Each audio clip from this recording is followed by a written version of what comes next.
Chapter 4. Frank Dodge. World War I, or the Great War as it was named at the time, had been raging in Europe since 1914, and on April 6, 1917, the United States joined the fight. 85 of the 88 men from Whitefield who went to fight returned home when the war finished in 1918. In 1920, Frank Schuyler Dodge followed in the family footsteps and took over management of the hotel. His son John would later describe him as the man who had inherited the energy, enthusiasm, and worth of his mother, as well as the steadfastness of his father.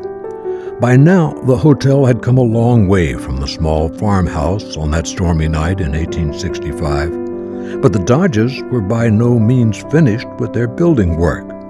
In 1921, President Harding not only paid a visit to the hotel, but also indulged in a game of golf on the course. A year later, in 1922, the West Wing had another extension, making it into the distinctive L shape that it is today. The dining room, now named the Crystal Ballroom, was also added.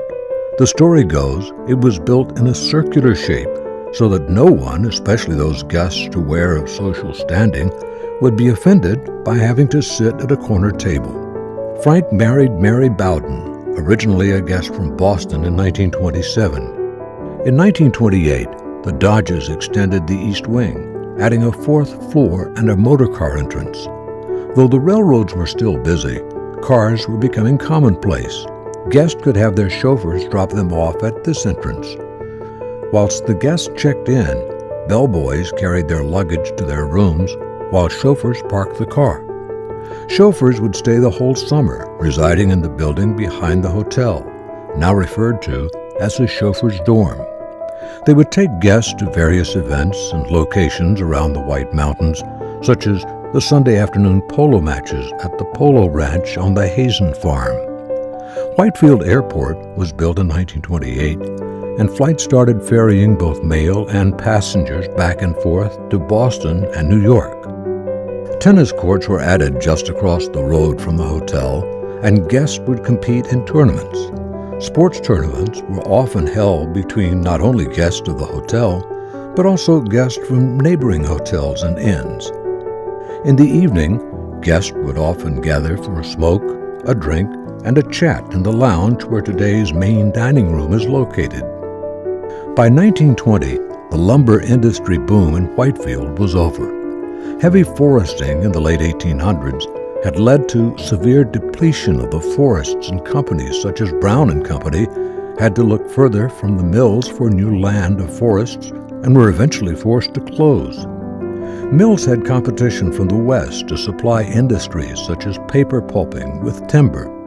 With the closure of the mills, the town's population shrunk, as many of the French Canadians left to find work in other parts of the country. During the 1920s, nearly all the mills that had lined the Johns River for decades disappeared. On October 29, 1929, the stock market crashed and the USA was thrown into the Great Depression. Whitefield's agriculture community suffered greatly, with only 450 cows left in the area, and the Polo Ranch closed. Despite these hard times, a new high school was built. At Mountain View House, times were tough, and those in management nearly had to carry on without pay. Unlike many other businesses in the area, the hotel made it through the Depression. The golf course was given its professional design in 1938 by architect Ralph Barton.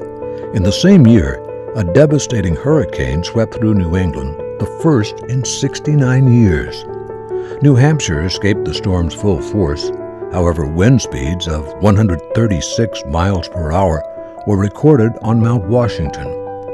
After the storm had passed, Frank Dodge hired a lumber company to set up on the golf course and clear the fallen trees.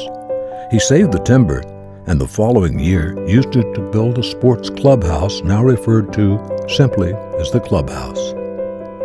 On December 7, 1941, the Japanese bombed Pearl Harbor, and the following day, the United States entered World War II. The war caused a few changes around Mountain View House. With gasoline rationing in place, guests once again arrived by train. They were met at the station in Whitefield and transported by wagon to the hotel. With many local men away at war, the female staff not only performed their own jobs, but also doubled as caddies for guests using the golf course. In 1946, a swimming pool was added next door to the sports clubhouse. In 1948, Frank Dodge died of a heart attack. Frank's wife, Mary, took over the management of the hotel. Mary wrote her own cookery book entitled Cocktail Parties Made Easy.